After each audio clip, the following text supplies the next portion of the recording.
So we're going to start rational unit. A rational function looks like this. It has something where there's a curve, and in this case we have two different curves that are separated, and there's a gap between each one. There's a vertical one and a horizontal one. Now this one over here, we actually have three pieces. One on the left, one on the right, and one piece in the middle. But in every case, there's a gap where the line does not cross. Now, what they look like as an equation, it is basically where the numerator and denominator are polynomials. So here we have one example, 7x over x squared minus 4. Now, there's three types that I want you to start looking at. This one, you look at the degree. We've got x to the power of 1, x2. This is bottom heavy because there's more x's on bottom. All we're looking at is the degree. Now the equal ones, we've got degree 3 top and bottom. We just look at the biggest exponent. This one's equal. And the top heavy one is we've got x squared on top, x on bottom. X squared is bigger, so it's top heavy. So the key thing, and I talked about these gaps, these are called asymptotes. A curve will approach it, it will get closer, but it will never reach the asymptote. It will never finish at the asymptote. So it approaches 5, but never actually ends up there. Horizontal asymptotes are a little trickier, but they have the same idea. There are some times where we cross the horizontal one, but it won't finish there. So in this case, it goes up, and it will never touch. As we approach negative infinity, we'll get closer and closer and closer. This one, it's on the top side. So this line will approach the same number, which is 0, as you go to positive infinity. So let's try this out. Y-intercept. So it's really close to 2. So just look at the graph. It's not actually touching 2. It's a little bit underneath it, but we have to mark it really close. So for the x-intercepts, we can see it's crossing right there. I can't tell exactly, but it's about 4.5.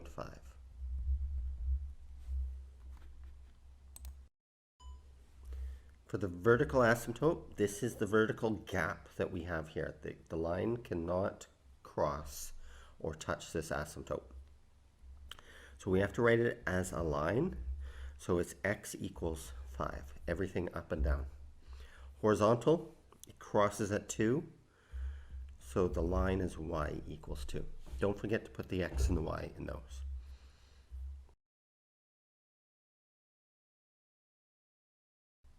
Okay, so we're going to start off with bottom heavy ones. Everything has more x's on the bottom, or higher degree in the denominator.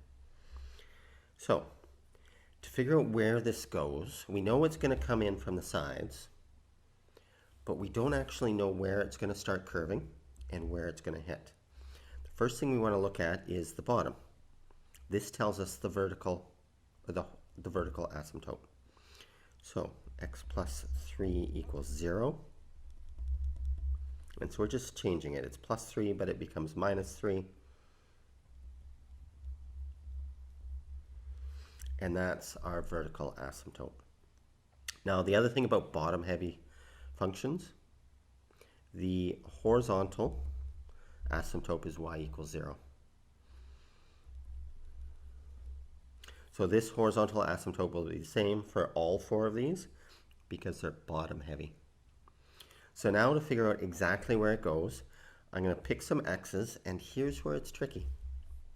I'm going to pick one on the very edge, put in 10. Positive 10 on the other side. We do want one on either edge of the graph, and we also want to pick on either side of the asymptote. If the asymptote's over here, then pick one on either side of it. So in this case, it's negative 3, so I want negative 4 and negative 2. One on either side.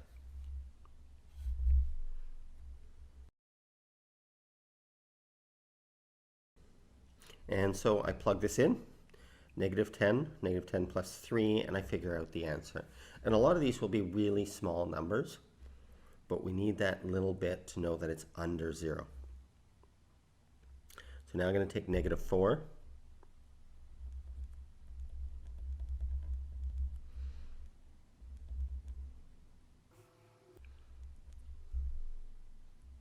Then I'm going to take this one, I plug it in, I get 1, and the same thing for the last one. And the positive and negatives, be careful, they're important. So if I plot the points, negative 10, negative 0.15. So basically think of this as a force field. We're shooting. It's always starting horizontally, and then when it gets closer, it's going to curve downwards. And it's going to get really close but never touch the vertical asymptote. Same thing here. We're going to go sideways, and then you can see at the last minute it starts curving and goes up. We do not touch the vertical asymptote. So what I want you to do is try the next 3. Draw a graph, pause the video, and then check your answers when you're done.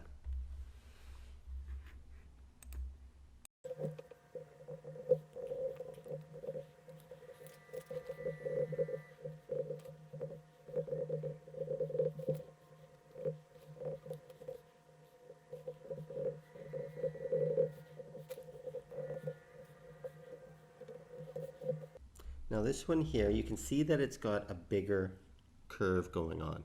If you want, you can plug in more points into your table, figure out how fast it curves, but when it's like this, it's going to be curving earlier.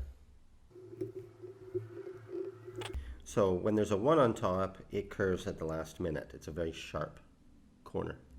When there's a 7 or a bigger number on top, it has a smoother curve.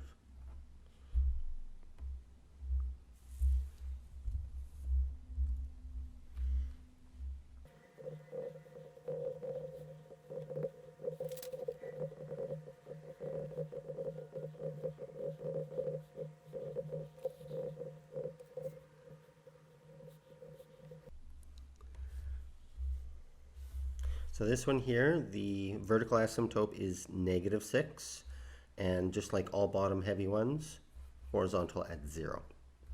It's right in the corner, so it's going to be a sharp corner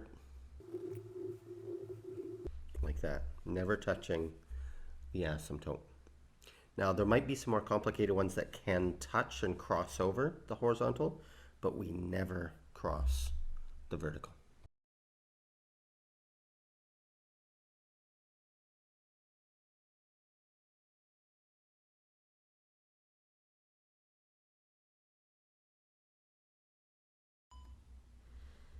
So the key thing before we can do any rational graph is to figure out the asymptotes.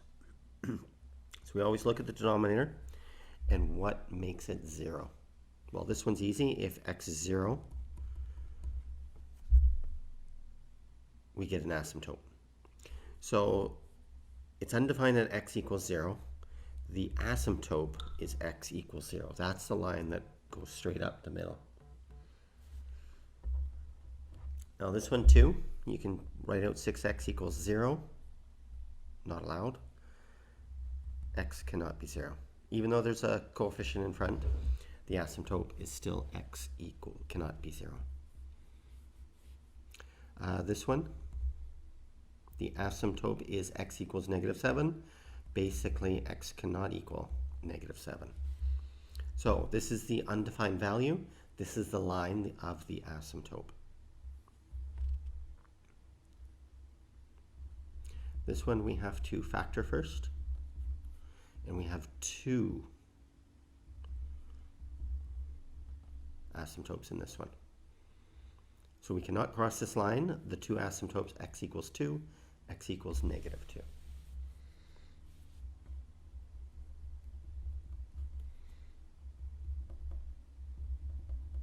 So we get 2 asymptotes for this. So now we're going to come back to bottom heavy equal top heavy. and it's all about the degree in the exponent. So this one, we have more x's on bottom. The degree is higher than the top. X squared is bigger than x. There's more exponents. So anytime that we have this, I want you to think of a pair, and I've photoshopped this on purpose so that there's a nice line going through the middle. What it means is when the bottom is heavier, like most pairs, the horizontal asymptote goes straight through the middle at y equals 0. Every time it's always the same if the bottom has a higher degree. The harder ones get to when we get to equal. Now equal, we've got x to the power of 1, x to the power of 1, they're equal. And I want you to think of a pair that is rectangular in shape, the same thickness top and bottom. And I've seen square watermelons, so I don't think it's impossible, but just go with me on this. What we're going to do is we're going to take this pair that's rectangular and put it around the coefficients. What that does is gives us the horizontal asymptote. 1 divided by 1 is 1. So instead of going straight through the middle, it's going to have a horizontal asymptote at y equals 1. This one here, x squared on bottom, x squared on top. So we draw our rectangular pair, and the y equals 3 over 2, or 1.5. So just to recap, because you have to look at this before you start. If it's bottom heavy, the horizontal goes straight through the middle, y equals 0. If it's equal, then we have to take the coefficients, the leading coefficients from top and bottom, and come up with the horizontal asymptote. And the last one and the hardest one is the top heavy ones. Here we have x squared on top. We have x on bottom. There's more x's on top. Imagine where the top is, the pair is upside down. And because it's top heavy, it's going to fall over. And that line is now slanted. So technically, there is no horizontal asymptote when the top is heavier. There is a slanted one, but we'll get to that at another time. No horizontal asymptote. Top heavy, bottom heavy, nice and easy, always through the middle. And the equal ones are the hardest. So I want you to take a look. We're going to try and find the horizontal asymptote for each equation. So for this one's bottom heavy, nice and easy. This one is equal, so I take the coefficients, 3 over 1, I get that. Top heavy, I will take either answer. Either there's no horizontal asymptote or it's a slanted one. And this one, there's 2 x's on bottom, it's bottom heavy. x3 top and bottom, they're equal. So I'm just going to divide 5 divided by 2.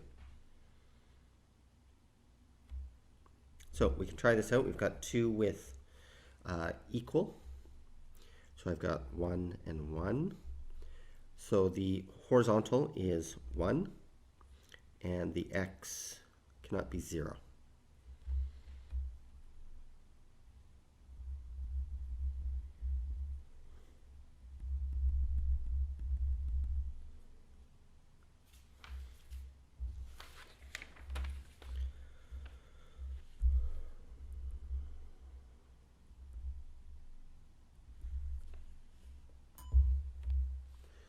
So to graph this, I've got my 4 points.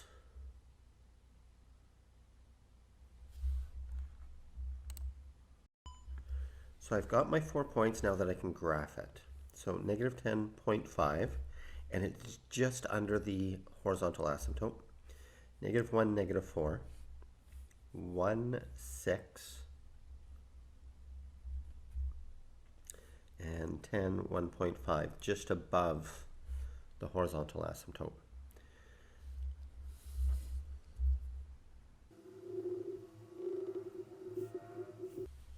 And just try and curve it. There shouldn't be any abrupt changes or sharp corners. So now pause the video, try this one on your own, find the asymptotes, plug in 4 points, and then graph. So pause the video now.